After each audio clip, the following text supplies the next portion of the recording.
भाजपा में यदि किसी को मूतने भी जाना हो तो भाजपा के सांसद और विधायक और एमपी के बात की ताकत नहीं है कि नरेंद्र मोदी की इजाजत के बगैर मूतने चला जाए। मैं मानता हूं कि आजादी मिली है, आजादी मिली है इन्हें संसद के अंदर विपक्ष के सांसद को संसद के अंदर धमकी देने की, उसे कटवा आतंकवादी और उसे मुल्ला कहने की और उसे संसद के बाहर देखने की आजादी मिली है। आजादी मिली है केंद्र में अच्छा कानून लागू कराने वाले मंत्री गोपीनाथ मुंडे की हत्या करने की, आजादी मिली है तरी पार रह चुके शख्स को सजा सुनाने से पहले जस्टिस लोया की हत्या करने का। मैं आपको बताना चाहता हूं, मॉब लिंचिंग की गई थी, झारखंड का जिक्र कर रहा हूं, अलीमुद्दीन की मॉब लिंचिंग करने वाले जब जमानत पर बाहर छूटे दोषियों का जिक्र कर रहा हूं, तो केंद्रीय मंत्री जयंत सिन्हा को आजादी मिली थी उनका स्वागत करने के लिए।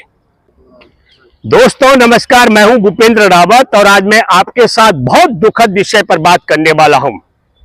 एक तरफ भारत की नई संसद में नया सत्र की शुरुआत होती है और नए सत्र के नए संसद भवन में नए सत्र की शुरुआत से पहले प्रधानमंत्री नरेंद्र मोदी जी ने ऐलान किया था यह सत्र छोटा लेकिन इसमें कुछ ऐतिहासिक होने वाला है।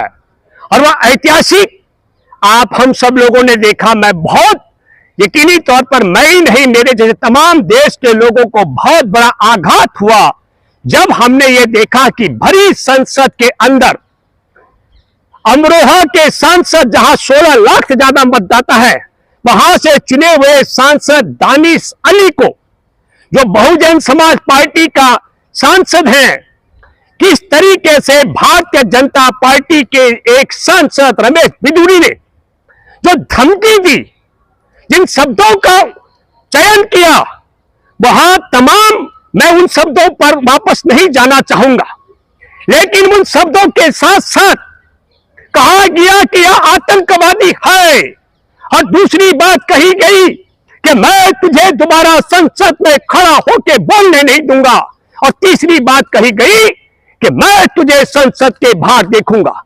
मैं हैरान हो रहा हूं, दानिश अली की मॉब लिंचिंग की धमकियां आ रही हैं। भारतीय जनता पार्टी के लोग, आरएसएस के लोग, आरएसएस के गुंडे जो देश में दानिश अली की मॉब लिंचिंग की ओर आगे बढ़ने की बात कर रहे हैं। जरा कल्पना कीजिए, अभी हमारे देश में G20 हुआ, उसमें दुनिया पर राज करने वाला, अंग्रेजों पर राज भारत का, भारतवंशी ऋषि सुनक वहां के प्रधानमंत्री है, वहां ईसाई बहुल देश है, दुनिया पर उसका राज रहा है, डंका बोलता है। लेकिन कहीं उन लोगों ने यह नहीं कहा कि हमारे गुलामों का वंशज एक हिंदू आकर के हम पर हमारे देश का प्रधानमंत्री कैसे बन सकता है। कमला हैरिस उपराष्ट्रपति है अमेरिका की, जरा कल्पना कीजिए, हमारे भारतीय मूल की कमला हैरिस वहां पर उपराष्ट्रपति है। दुनिया के सबसे ताकतवर देश और लोकतंत्र में भारतीय मूल की बेटी वहां पर उपराष्ट्रपति है। अभी राष्ट्रपति की दौड़ में विवेक रामास्वामी एक हेली है, निकलो हेली, और हर्षवर्धन वो राष्ट्रपति की दौड़ में अमेरिका के अंदर है। तो जरा हम अपने जहन पर सोचें, अगर हमारे देश में जो संघ परिवार नफरतियों का गिरोह है, अगर इनके जैसी सोच के डीएनए के लोग अमेरिका में होते तो आज भारतीय मूल की बेटी वहां उपराष्ट्रपति नहीं होती। कमला हैरिस की मैं बात कर रहा हूं। भारतीय मूल का ऋषि सुनक वहां पर प्रधानमंत्री नहीं होता आज अंग्रेजों का, मैं इंग्लैंड की बात कर रहा हूं। और तब ऐसी स्थिति में एक बात मैं आपको बताना चाहता हूं कि हमारे देश में एक नायिका है जिसको पद्मश्री से सम्मानित किया गया। मोदी सरकार के माध्यम से राष्ट्रपति ने, मैं नवंबर 2021 का जिक्र कर रहा हूं, और जैसे उसे पद्मश्री से नवाजा गया, उसने कहा 1947 में मिली हुई आजादी झूठी थी, भीख में मिली हुई आजादी थी, असली आजादी 2014 में मिली है। उस समय हमें लगा कि यह नायिका हमारे देश में पद्मश्री का पुरस्कार हासिल करने के बाद भाजपा के लिए मक्खन लगाने के लिए हमारे देश की आजादी की जंग में शहादत देने वाले शहीद आजम भगत सिंह अशफाकुल्लाह खां और इन तमाम देश के क्रांतिकारियों का अपमान कर रही है। देश में देश की आजादी के लिए जेल यात्रा करने वाले गांधी से लेकर सुभाष चंद्र बोस से लेकर के और जवाहरलाल नेहरू, पंडित जवाहरलाल नेहरू, सरदार पटेल, तमाम ऐसी एक बड़ी कतार का अपमान कर रही है। चंद्रशेखर आजाद का अपमान कर रही है, हमारे देश की आजादी का अपमान कर रही है। लेकिन आज मैं मानता हूं कि सच में 2014 में इस देश में आजादी मिली संघ परिवार को, और वह आजादी की शुरुआत जब मैंने बहुत विश्लेषण करने की बात की, आजादी के 66 वर्ष बाद बने भूमि अधिग्रहण कानून को लागू करने की बात करने वाले गोपीनाथ मुंडे की हत्या करवाई नरेंद्र मोदी की सरकार ने। क्यों? 26 मई 2014 को जिस दिन सरकार बनी थी, उसके 2 दिन बाद 28 मई को एक पत्रकार ने पूछा गोपीनाथ मुंडे को इस कानून का क्या करेंगे। उन्होंने कहा तत्काल क्रियान्वयन करेंगे। वह कानून का क्रियान्वयन होता या नहीं होता, लेकिन 3 जून को गाड़ी तेज चल रही थी और गोपीनाथ मुंडे की हत्या कर दी गई। कैसे हो सकता है गाड़ी तेज चले, ब्रेक मार दे, हत्या हो गई। मैं मानता हूं कि आजादी मिली है, आजादी मिली है इन्हें संसद के अंदर, विपक्ष के सांसद को संसद के अंदर धमकी देने की, उसे कटवा, आतंकवादी और उसे मुल्ला कहने की और उसे संसद के बाहर देखने की आजादी मिली है। इन्हें आजादी मिली है। हमारे देश में कौशल भी और उसके पति की हत्या का मैं जिक्र कर रहा हूं। 2005 में उस फेक एनकाउंटर की बात कर रहा हूं। उसमें कड़ी पार रह चुके अमित शाह को सजा होने वाली थी। 1 दिसंबर 2014 को जस्टिस लोया की हत्या कर दी गई। या आजादी मिली है, आजादी मिली है केंद्र में अच्छा कानून लागू कराने वाले मंत्री गोपीनाथ मुंडे की हत्या करने की आजादी मिली है। कड़ी पार रह चुके शख्स को सजा सुनाने से पहले जस्टिस लोया की हत्या करने का मैं आपको बताना चाहता हूं। मॉब लिंचिंग की गई थी, वो झारखंड का जिक्र कर रहा हूं। अलीमुद्दीन की मॉब लिंचिंग करने वाले जब जमानत पर बाहर छूटे दोषियों का जिक्र कर रहा हूं, तो केंद्रीय मंत्री जयंत सिन्हा को आजादी मिली थी उनका स्वागत करने के लिए। इनको आजादी मिली। हमारे देश के अंदर बिल्किस बानो का जिक्र कर रहा हूं, जिसकी 3 साल की मासूम बेटी की हत्या कर दी गई थी। उसकी मां और परिवार की 2 और महिलाओं के साथ गैंगरेप करके हत्या कर दी गई थी। उसके परिवार के 14 सदस्यों की हत्या कर दी गई है। उनके हत्यारे बलात्कारी दंगाइयों को 15 अगस्त 2022 को रिहा करने की आजादी मिली है संघ परिवार को। मैं मानता हूं कि कंगना रनौत ने ठीक कहा है, इस देश में आजादी मिली है एक विशेष गिरोह को। तब हमारे लिए ये सोचने और समझने की बात है। हम सब सोचे कि प्रधानमंत्री ने कहा था कि ये कुछ ऐतिहासिक होने वाला है। ऐतिहासिक भी क्या हुआ? कंगना रनौत को बुलाया गया, वही कंगना रनौत जिसने कहा कि 1947 में भीख में आजादी मिली थी, उसे संसद में नए सत्र में आमंत्रित किया गया। लेकिन देश की महामहिम महिला राष्ट्रपति इसलिए नहीं निमंत्रण दिया गया क्योंकि वह आदिवासी है।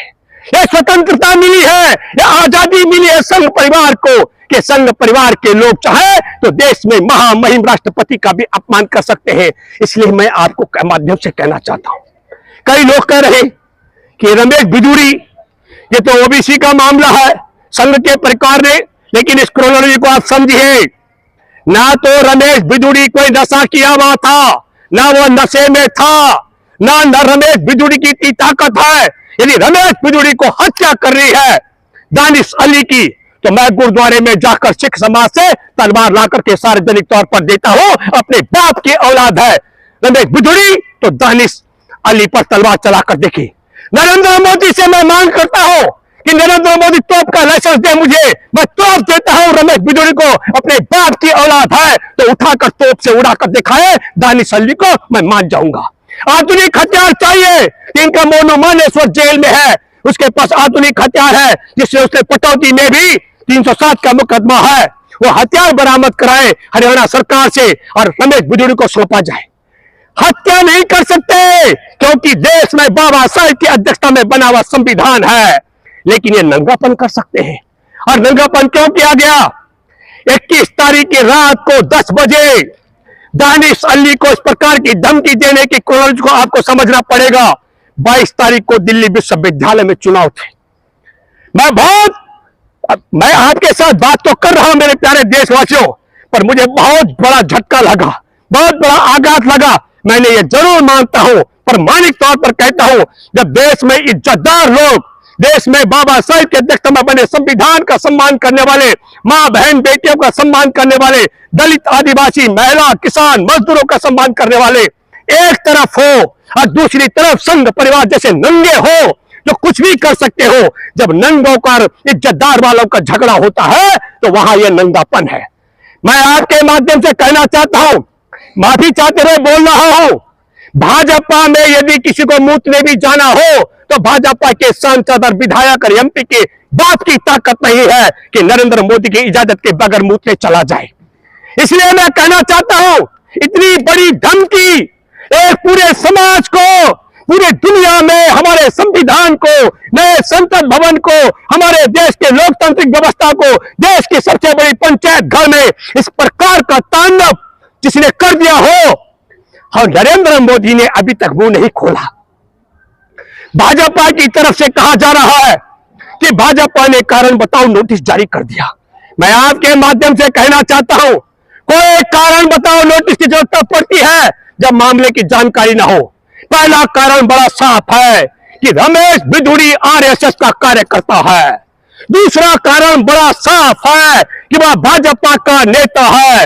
तीसरा कारण बड़ा साफ है, वह भाजपा का सांसद है। और चौथा बड़ा कारण है कि देश में कड़ी पार रह चुका गृह मंत्री और गुजरात दंगों में बार बार नाम उछलने वाले नरेंद्र मोदी।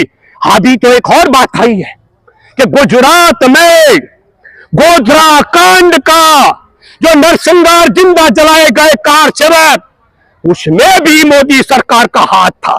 तो गोधरा कांड कराने वाले, जो पहले गुजरात में दंगा कराने वाले, ये जो शख्स है, इनको आजादी मिली है इनकी इजाजत के बगैर।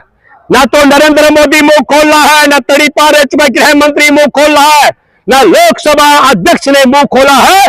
बहुत साफ है कि रमेश बिधूड़ी हिंदू है, रमेश बिधूड़ी दिल्ली का सांसद, दिल्ली से सांसद है, भाजपा का कार्यकर्ता है, संघ का कार्यकर्ता है। इन्हें तो आजादी मिली है चुनाव जीतने के लिए, पुलवामा में 40 जवानों की हत्या करवाने की इन्हें आजादी मिली है। सच में 14 के बाद हमारे देश के एक एक सरकारी संस्थान को निजी हाथों में बेचकर देश के आदिवासी और दलितों का आरक्षण को छीनने की आजादी इनको मिली है। इसलिए मेरे दोस्तों, ये देश एक ऐसे दौर में प्रवेश कर चुका है। नरेंद्र मोदी ने तो घोषित कर दिया कि संविधान भवन पिछला संसद रहेगा। इसका मतलब है जिस तरीके से रमेश बिधूड़ी की गुंडागर्दी, धमकियां, एक इसलिए कही दानिश अली को कि दानिश अली मुसलमान है, तो एक बहुत बड़े तबके की मैं देखा, दुनिया में मुसलमानों की आबादी 100 अरब 60 करोड़ से ज्यादा की है। तो आप कल्पना कीजिए, मैं आबादी की बात इसलिए कर रहा हूं कि इतने बड़े समाज से नफरत करने वाले आरएसएस बीजेपी के मुट्ठी भर लोग हैं, मुट्ठी भर लोग। और तब मैं ये कहना चाहता हूं, ईमानदारी के साथ में इसमें कोई भी कारण बताओ नोटिस की जरूरत नहीं थी, सीधा सीधा मामला बनता है। अब कहा जा रहा है कि संसद भवन में विशेष अधिकार होते हैं, और विशेष अधिकार के तहत अगर रामवीर सिंह बिधूड़ी ने दानिश अली का गला दबा करके हत्या कर दी गई होती तो क्या हत्या का मुकदमा नहीं बनता? इन्हीं की सुरक्षा एजेंसियां है। कल की तारीख में रमेश बिधूड़ी जैसे कट्टा रिवाल्वर और मोनू मानेसर से हथियार लेकर के वहां पहुंचे और हत्या कर दे, विपक्ष के सांसदों को तो कैसे बचेगा? इसलिए मैं यह भी मानता हूं कि ईमानदारी की बात यह होनी चाहिए कि सर्वसम्मत प्रस्ताव पास होना चाहिए।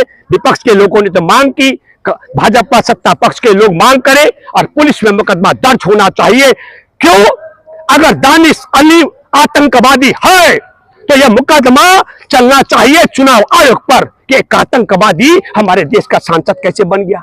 और अगर वह बाइज्जत व्यक्ति है तो एक सांसद को आतंकवादी ठहराने वाले पर देशद्रोह का मुकदमा क्यों नहीं बनना चाहिए?